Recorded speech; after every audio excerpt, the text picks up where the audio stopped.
হোটেলে নিয়ে গেছে, আবাসিক হোটেল। তোমার বোন উঠছে কোথায়? বলছে একটা হোটেলে উঠছে। তো তোমার দুলাভাই আছে সাথে? কয় হ্যাঁ দুলাভাই আছে সাথে। সে আমাকে রুমে নিয়ে যায়, ভিতরে যায় দেখি যে আসলে তারা কেউ নেই। দুলাভাইয়ের বাসায় নিয়ে যাওয়ার কথা বলে এই মেয়েটার প্রেমিক তাকে কোথায় নিয়ে গেছিল, পুরো গল্পটি এই মেয়েটার মুখে শুনে যাবেন। শিক্ষণীয় একটি গল্প, সবাই গল্পটা শেষ পর্যন্ত শুনবেন। আমি ঢাকাতে আসছি মূল উদ্দেশ্য হচ্ছে আমার পড়াশোনা কমপ্লিট করার জন্য। আমি যখন অনার্সে ভর্তি হই, তো আমি তখন একটা মহিলা হোস্টেলে উঠি। একদিন রাতে আননোন নাম্বার থেকে আমার ফোনে একটা ফোন আসে। তো আমি প্রথমে ধরি না, 4-5 বার কল দেওয়ার পরে আমি ফোনটা রিসিভ করি। প্রথমে পরিচয় দেয় নাই, ফোন কেটে দিছি। আমি কেটে দিয়ে এভাবে 2-3 দিন গেছে, দেখি কন্টিনিউয়াসলি সে ফোন দিতেই থাকে। তো তারপর থেকে কথা বলা শুরু হয়। সে মানুষটার নাম হচ্ছে রবিন। 3 মাস হচ্ছে আমাদের বন্ধুত্বপূর্ণ সম্পর্ক ছিল। তার সাথে সম্পর্ক হওয়ার আগে আমি কখনো কোনো ছেলের সাথে কথা বলিনি বা কারোর সাথে কোনো আমার সম্পর্ক হয়নি। আর এরকম আননোন নাম্বারে কখনো কথাও বলিনি। পরে যখন তার সাথে একটা ভালো বন্ধুত্বপূর্ণ সম্পর্ক তৈরি হয় সেই ছেলেটার সাথে, তখন সে আমাকে বলছে যে তোমার নাম্বারটা আসলে তোমার রুমমেটে আমাকে দিয়েছে। তো আমার যে রুমমেট ছিল, আমার রুমমেট আমার অনুমতি ছাড়াই সেই ছেলেটাকে নাম্বার দিয়ে দিয়েছে। তখন আমি অনেক হতাশ হয়ে গেলাম যে এত বন্ধুত্ব, এত গভীর বান্ধবী, তো সে আমার অনুমতি ছাড়া আমার নাম্বারটা তাকে দিয়ে দিছে। তাকে না, আমি যখন বন্ধুত্বপূর্ণ সম্পর্ক ছিল তার কথাবার্তা, আচার আচরণ সব কিছু দেখেই ভালো লাগতো। তারপরে 3 মাস পরে হঠাৎই একদিন সে আমাকে প্রপোজ করলো যে আমার তোমাকে ভালো লাগে, তো প্রেম করতে চাই আমার সাথে। তো আমি তখন ডিরেক্ট বলছি যে আমি আসলে প্রেম করাতে আমি ইন্টারেস্টেড নই, আমি বিয়ে করব, যদি করি তাহলে বিয়ে করব। আমরা অনেক ঘোরাঘুরি করতাম, প্রতিদিন দেখা গেছে এমন কোনো দিন বাদ নাই যে সে আমাকে নিয়ে ঘুরতে যায় নাই। ঢাকা এমন কোনো জায়গা বাদ নাই। মোটামুটি ওর এলাকা আমার এলাকা তো একই ছিল, সেম ছিল। পুরো এলাকাটাই জানতো যে আমাদের মধ্যে একটা সম্পর্ক আছে। তো প্রতিদিনে আমাদের ঘোরাফেরা হতো। তো এইভাবেই হঠাৎ 3 বছর পার হয়ে গেছে। তো আমাদের 3 বছর প্রেমের পরে আমার ফ্যামিলি থেকে আমার জন্য প্রেশার আসে যে বিয়ে দিয়ে দিবে।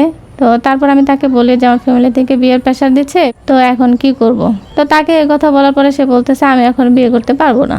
তো এটা নিয়ে অনেক ঝামেলা হয় তার সাথে। মোটামুটি সেও আমার সাথে সম্পর্ক রাখবে না, আমিও তার সাথে সম্পর্ক রাখবো না। যেহেতু সে আমাকে বিয়ে করবে না, তো তার সাথে সম্পর্ক রাখার প্রশ্নই আসে না। আমার ভালোবাসার মধ্যে কোনো খাত ছিল না, আমি তাকে সত্যিই অনেক ভালোবাসতাম। তো সে যখন এই কথা বলছে তখন আমি ভেঙে পড়ছি, যে ভেঙে পড়ে অনেক কান্নাকাটি করছি। কান্নাকাটি করার পরে আমি ডিসিশন নিয়েছি যে না, আসলে আমি এই এলাকাটাই ছেড়ে দেবো। এলাকাটা ছেড়ে আমি অন্য কোথাও চলে যাব। কারণ যদি ওই এলাকায় থাকি তার সাথে আমার দেখা হবে, কথা হবে, এটাই স্বাভাবিক। রাগ করে থাকতে পারবো না, এলাকা ছেড়ে দেই। নতুন এলাকাতে আসার পর হঠাৎই সে একদিন ফোন দেয় যে বিয়ে করব, কিন্তু কিছুদিন পরে, 5-6 মাস এরকম পর। বললাম আচ্ছা ঠিক আছে, সমস্যা নেই। তারপর আমি এটা মেনে নিলাম যে 5-6 মাস পরে বিয়ে করবে। আমার তো আর কিছু করার নাই, কারণ আমি তাকে সত্যি ভালোবাসি। তার কথা আমি মেনে নিছি। মেনে নেওয়ার পরে আবারও আমাদের সে সম্পর্ক শুরু হয়, কথাবার্তা হয় কন্টিনিউয়াসলি। তো তার ফ্যামিলি থেকে একমাত্র তার বাবা ছাড়া কেউ রাজি না যে আমরা বিয়ে করব। তো বিয়েই দিবে না, এটা নিয়ে অনেক ঝামেলার পরে একদিন সে হঠাৎ করে একদিন বলতেছে আমাকে যে তোমার সাথে আমার বড় বোন দেখা করতে চাচ্ছে, সে ঢাকা আসছে। তো দেখা করতে চাচ্ছে, তুমি কি আসবা? আমি বললাম তোমার বোন উঠছে কোথায়, কোন জায়গায় উঠছে? বলছে একটা হোটেলে উঠছে, এদিকে তো বাসা পাওয়া যাচ্ছে না, এই জন্য সে একটা হোটেলে উঠছে। তো তোমার দুলাভাই আছে সাথে? কয় হ্যাঁ দুলাভাই আছে সাথে। বললাম যে সত্যি কি তোমার বোন আমার সাথে দেখা করবে? কয় হ্যাঁ, তোমার বিশ্বাস হয় না, তুমি ফোন দিয়া দেখো। তো আমি বড় আপুকে ফোন দিলাম যে আপু আপনারা কি ঢাকা আসছেন? কয় হ্যাঁ আমরা তো ঢাকা আসছি। তো সত্য প্রমাণিত হইলো। তখন আমি বললাম আচ্ছা ঠিক আছে, দেখা করব। রবিন আমাকে বলছে যে চলো আপুর কাছে দেখা করি। তো পরে গেলাম। তো রবিন আমাকে তখন হোটেলে নিয়ে গেছে, আবাসিক হোটেল। সে আমাকে রুমে নিয়ে যায়, কিন্তু ভিতরে যায় দেখি যে আসলে তারা কেউ নেই। পরে জিজ্ঞেস করলাম আপু দুলাভাই কোথায়? তারা তো ডাক্তারের কাছে গেছে, আমাদেরকে এখানে বসতে বলছে। তো বসতে বলছে, ঠিক আছে বসলাম। তো একটা সময় কথা বলতে বলতে সে আমার কাছে আসার চেষ্টা করে। তখন আমি বললাম যে না, আসলে এটা এইভাবে সম্ভব না। আমাকে সে ঝাপটা ধরার চেষ্টা করেছে, কিন্তু আমি তাতে সায় দেইনি।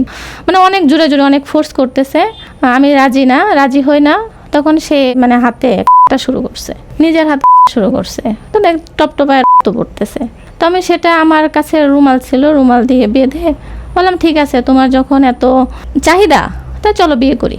তো সে বললো আচ্ছা ঠিক আছে চলো বিয়ে করি। সেদিনে আমরা ডিসিশন নিয়ে যে বিয়ে করব। তার বোন, তার দুলাভাই কারোর সাথে দেখা হয়নি। বন্ধুলা ভাই ঢাকা এসেছিল না? হ্যাঁ, ঢাকায় এসেছিল, কিন্তু তার সাথে দেখা করাবে না আমাকে।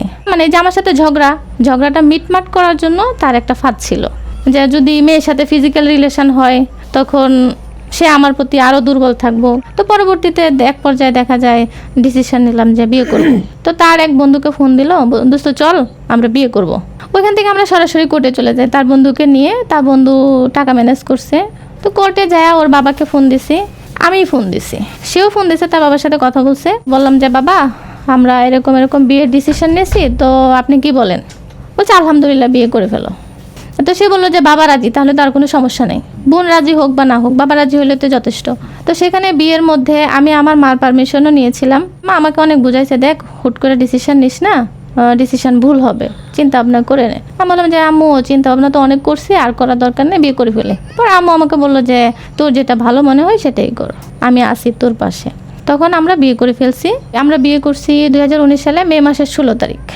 বিয়ে করে আমরা হোটেলে সেই রুমেই ফেরত আসি, কারণ সেই রুমটা ওর নামে বুক করা ছিল, সেটা তো আমি জানতাম না। পরে বললাম ওই রুম না তোমার আপু দুলাভাই নিল? না, আমি নিয়েছিলাম, তুমি কথা বলো না দেখে আমি এটা প্ল্যান করছি। সেদিন তো আমরা হোটেলে ছিলাম। তো তারপরের দিনের ঘটনা, সেদিনই আমরা ডিসিশন নিই যে আর মেসে থাকবো না। মানে আমি তো মেয়েদের সাথে মেসে থাকতাম, সেও মেসে থাকতো, আমিও মেসে থাকতাম। তো সেও রাজি হইলো। পরে আমরা একটা বাড়ি ভাড়া নেই, তো আমরা সেখানে উঠি। তো তারপর থেকে আমাদের বিবাহিত জীবন শুরু, আমাদের সংসার শুরু হয়। তো তারপর 15 দিন খুব ভালো ছিল। 15 দিন পরে সে ড্রিঙ্ক করে আসছে রুমে। ড্রিঙ্ক করে এসে আমার সাথে মানে শারীরিকভাবে অত্যাচার করা শুরু করছে। সে মানে ফিজিক্যাল রিলেশন করার জন্য সে ট্যাবলেট খেয়ে আসতো, ওষুধ খেয়ে আসতো। মানে আমি আসলে মুখে আনতে পারতেছি না, মানে সেটা হচ্ছে এর ওষুধ, মানে এটা কন্টিনিউয়াসলি সে খাইতো, ওষুধ খেয়ে আসতো। আমি সেটা বুঝতাম না, কিন্তু সেদিনে আমি বুঝতে পারছি সে ট্যাবলেটটা সে আমাকেও খাওয়ানোর চেষ্টা করছে। তা আমাকে বলতেছে এই ওষুধটা খাও, তোমার ভালো লাগবে। আমি বললাম আমার ভালো লাগার তো দরকার নেই, এটা কিসের ওষুধ? খাও না, সমস্যা নেই, গ্যাসের ওষুধ। তো গ্যাসের ওষুধ খোলা থাকবে কেন? গ্যাসের ওষুধ তো থাকবে গ্যাসের পাতার মধ্যে। খাও না, সমস্যা নেই। তার আমি ওষুধটা খাই নেই। সে আমাকে যখন ফোর্স করতেছে তখন আমি সেটা খাইনি, আমি ফেলে দিছি। কিন্তু আমি বলছি যে আমি খেয়েছি। আমি যদি সেটা স্বীকার না করি যে আমি খাইছি, তাহলে সে আমাকে মারবে। তো আমি খাওয়ার অভিনয় করে আমি ওষুধটা ফালাই দিছি। তো সে বুঝতে পারছে আমি খাই নাই। তো বুঝতে পারার কারণে তখন রাত্রে 2:30-3টা বাজে সে আমাকে অনেক মারধর করছে। যখন আমি কান্নাকাটি শুরু করছি তখন পাশ থেকে লোক আসছে, লোক আসা দরজা বাড়ি দিচ্ছে যে কি হচ্ছে কি হচ্ছে। দরজা সেই খুলে দিছে। তখন আমি আর তার সাথে থাকিনি। আমি তার পরের দিন আমি চলে গেছি আমার বান্ধবীর বাসায়। আমি বাড়িতেও যাই নাই, কারোর সাথে যোগাযোগ করিনি। সে আম্মুর কাছে ফোন দিছে, আমার ছোট বোনের কাছে ফোন দিছে যে তোমার আপু কোথায়, কথা হয় নাকি। আমি কারোর সাথে যোগাযোগ করিনি, আমার বান্ধবীর বাসায় ছিলাম। তো তারও 15 দিন পরে হঠাৎই একজন লোককে দিয়ে আমার মাকে ফোন দেওয়া হয়েছে, যে বলতেছে রবিন তো অ্যাক্সিডেন্ট করছে, তো আপনি যদি আসতেন, তার বউয়ের সাথেও তো তার কোনো যোগাযোগ নেই, আপনি আসলে ভালো হইতো।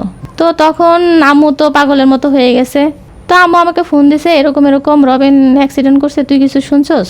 তা আমি বললাম আম্মু আমি তো কিছু শুনিনি, তুমি কিভাবে শুনছো? আমার তো একটা লোকে ফোন দিছে। যখন বলছে ভাইয়া যে সে অ্যাক্সিডেন্ট করছে, তখন আসলে আমার মাথায় যে কি কাজ করছে আমি আসলে বলতে পারবো না কাউকে। আম্মু আমাকে বোঝাইলো যে দেখ মানুষের মেয়েদের জীবনে বিয়ে একটাই। তো তখন আমি বলছি ঠিক আছে আম্মু আমি যাব, তুমি আসো। তো আম্মুর কথা শুনে আসলাম, এসে দেখি সে সম্পূর্ণ সুস্থ। বাড়িতে যায় দেখি সে সম্পূর্ণ সুস্থ। আমাদেরকে দেখে সে খুশি হয়ে গেছে, মানে হাসতেছে। তা আম্মু বললো কি ব্যাপার, তুমি না অ্যাক্সিডেন্ট করছো? আম্মু আসতেছে না দেখে আমি নাটক সাজাইছি। তখন আমি আর কি বলবো, আমার আর কিছু বলার না, আম্মুর আর কিছু বলার নেই। ভুলও একটা করে ফেলছি যে বিয়ে করে ফেলছি। তো সেখান থেকে আমাদের আবার শুরু বিবাহিত জীবন, আবার সেখান থেকে নতুন করেই শুরু ধরতে গেলে। তো তারপর অনেক দিন ভালোই চলছে। সে আমাকে ঠিক মতো পকেট খরচের টাকাটাও দিত না। এমনকি আমি যে পড়াশোনা করি তার যে একটা খরচ, সে 1 টাকাও দিত না আমাকে। আমার পড়াশোনার খরচ টোটালি আমি বহন করছি। আমি তো সেই অনার্স ফার্স্ট ইয়ার থেকেই আমি টিউশন করি, এবং আমার বিয়ের পরেও টিউশন করছি, কিন্তু বিয়ের বেশি দিন করিনি। বিয়ের পরে টিউশন ছেড়ে দিয়েছিলাম।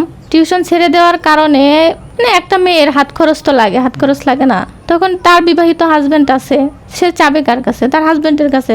ফ্যামিলি থেকে তো আনতে পারবে না, তার কাছে চায় নাই। সে তাড়াহুড়ায় ছিল, অফিসে যাবে। আমি তার পকেট থেকে না বলেই 500 টাকা রেখে দিছি। তো তার যে সে টাকাটা দরকার ছিল আমি সেটা বুঝতে পারি নাই। তো সে অফিসে যায় আমার ফোন দিছে, ফোন দিয়ে অনেক গালিগালাজ, মানে বিশ্রী ভাষায়, যত বিশ্রী ভাষায় গালিগালাজ করা যায়। তা আমি বললাম, তুমি তোমার পকেট থেকে টাকা নিয়েছো, তুমি তো আমাকে সুন্দরভাবে জিজ্ঞেস করতে পারতে। সে মাঝে মাঝে ড্রিঙ্ক করতো, মানে বিয়ের পরেও সে মাঝে মাঝে ড্রিঙ্ক করতো। আমি বুঝতাম কিন্তু কিছু বলতাম না, কারণ আমি বুঝে গেছি তাকে বলে কোনো লাভ নেই। মানে আমি ওগুলো অত্যাচারগুলো নিতে পারতেছিলাম না। আমি চাচ্ছিলাম সে ভালো হোক, সে এরকম না করুক। তো এর ভিতরে 2022 সালের জুন মাসে একটা মেয়ে আমাকে ফোন দেয়। তো সে মেয়ে আমাকে মানে অনেক কথাবার্তা বলছে, তার সাথে রিলেশন, মেয়ের সাথে রিলেশন এবং গভীর সম্পর্ক। মেয়ে বলছে যে তার সাথে ফিজিক্যাল রিলেশন পর্যন্ত চলে গেছে। শোনার পর আমি তাকে জিজ্ঞেস করছি, সে প্রথমে এটা অস্বীকার করছে যে ফিজিক্যাল রিলেশন হয়নি, এমনিতেই জাস্ট কথা হয়, বাড়ির কাছে যেহেতু টুকটাক ঘোরাফেরা হয়। তো আমি তখনই বুঝছি যে যেহেতু ঘোরাফেরা হয়, ফিজিক্যাল রিলেশনও হওয়া সম্ভব। তারপর আমি তাকে ডিভোর্স দিয়ে দিছি। সহ্য করতে পারেনি যে সে আমার সাথে, আমার এখনো ছাড়াছাড়ি হয় নাই, তাও সে মেয়ের সাথে তার রিলেশন, আর সহ্য না করতে পেরে আমি কাগজ পাঠিয়ে দিছি। পরে আমি আলাদা হয়ে গেছি, তার সাথে আর কোনো যোগাযোগ নেই। তখন সে অনেক কান্নাকাটি করে। আমি বলছি যে কাগজ পাঠিয়ে দিছি তো দিছি, আর এখানে কিছু করার থাকে না। তারপর কাগজ পাঠাইছি 2024 ডিসেম্বরের 24 তারিখ।